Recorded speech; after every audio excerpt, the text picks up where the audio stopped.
is under the government of the secret God. కుటుంబం అంతా కూడా ఆయన ఆసీనుడైనటువంటి దేవుని యొక్క ప్రభుత్వం కింద వారు ఉన్నారు. They haven't said whatever you want to do it.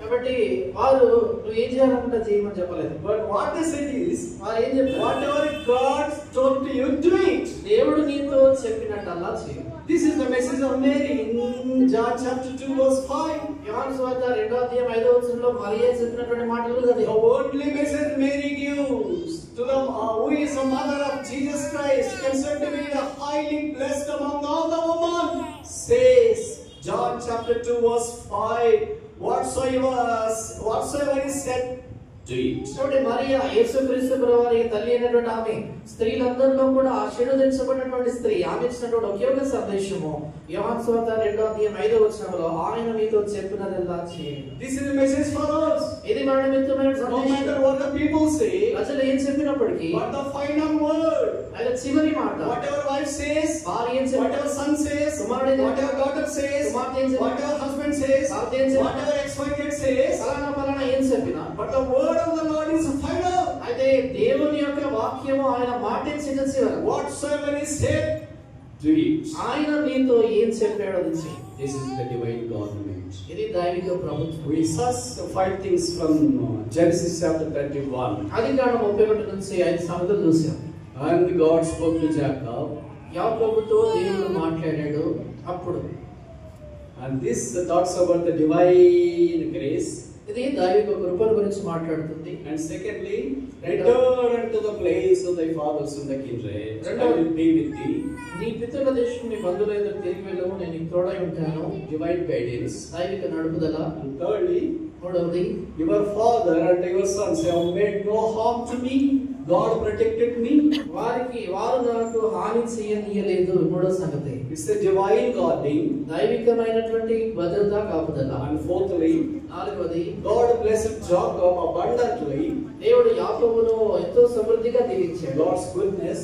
దేవుని మంచితనం. And fifthly and finally, ఐదవది చివరి, all the family falls under the sovereign throne of God. Do it, whatever He says unto you. కుటుంబం అంతా కూడా దేవుని యొక్క దైవికమైనటువంటి ఆయన సార్వభౌమ ప్రభుత్వం కిందకి వచ్చారు. దేవుడు నీతో చెప్పినది చేయు. Divine government. దైవిక ప్రభుత్వం. This God is our God forever and ever. He shall guide us even unto our death. ఈ దేవుడు సదాకాలం మనకు దేవుడై ఉన్నాడు. మరణం వరకు మనల్ని నడిపించును. ప్రార్థన చేసుకుందాం.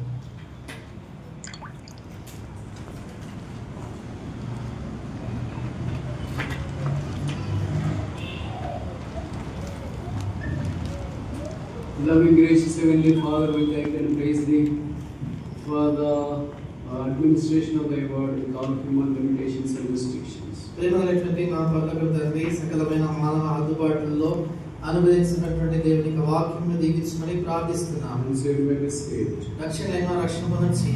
We may be strengthened. బలహీన బలపరచు. Thy word may strengthen the hearts of the people who are really discouraged. నిరుత్సాహం ఉన్నటువంటి ప్రజల హృదయాన్ని ఈ యొక్క వాక్యం నిజంగా బలపరిచినట్టు చేయి. Thy word may be watered in our midst. ఆ మధ్య వాక్యానికి నీరు కట్టమని ప్రార్థిస్తున్నాము. All may be under the divine government. మేమందరము దైవిక ప్రభుత్వం క్రింద నడిచి We may be able to say like Mary, whatsoever is said unto you, eat. మరియ వలె ఆయన మీతో చెప్పినది చేయుడి అని చెప్పేసి తీర్మానం తీసుకురండి.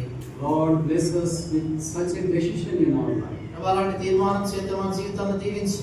We all may be under the umbrella of Thy sovereign grace. దీనందరం కూడా మీకు సార్వభౌమ కృప యొక్క కాపుదల క్రింద నడిచేయము. We ask all these things in Jesus' precious name. ఈ సంగతులన్నీ కూడా యేసుక్రీస్తు ప్రభు ప్రశస్త నామమున ప్రార్థించి వేడుచున్నాము తండ్రి.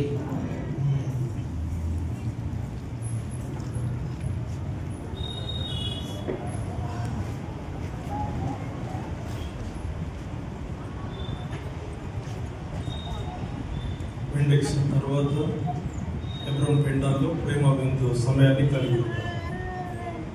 దాని తర్వాత ఏంగల్స్ మీటింగ్ సండే స్కూల్ హాల్లో కలిగి ఉంటారు.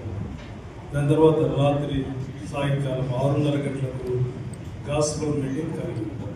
ఈ నెల రేపు దినము సాయంకాలము Sunday school teachers prayer meeting 6:30 గంటలకు కలిగి ఉంటాం. మంగళవారం యంగ్ బ్రదర్స్ మీటింగ్ 6:30 గంటలకు కలిగి ఉంటాం.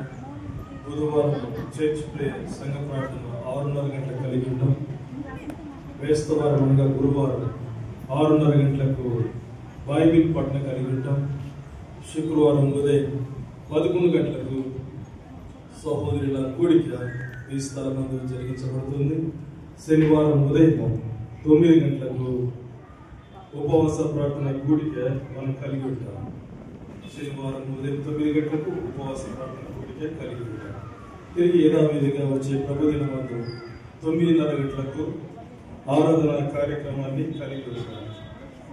ఈ దినమందు దైవప్రసాద్ గారి యొక్క టీం గర్భాల్లో సువార్త నిమిత్తమై వారు వెళ్ళిన దాని కొరకు ప్రార్థించవలసిందిగా మనం చేస్తుంటున్నారు. దాని తర్వాత BCC course Bible correspondent course ఎవరైతే చేయాలని ఆశపడుతుంటున్నారో అటువంటి వారు BCC కార్యాలయాన్ని సంప్రదించవలసిందిగా మనం చేస్తుంటున్నాం. దాని తర్వాత ఏజాన్ గారి యొక్క ఆరోగ్యం మెరుగు కావాలన్నట్టు దయచేసి సంఘ ప్రాంతంలో వారు కోరుచున్నారు.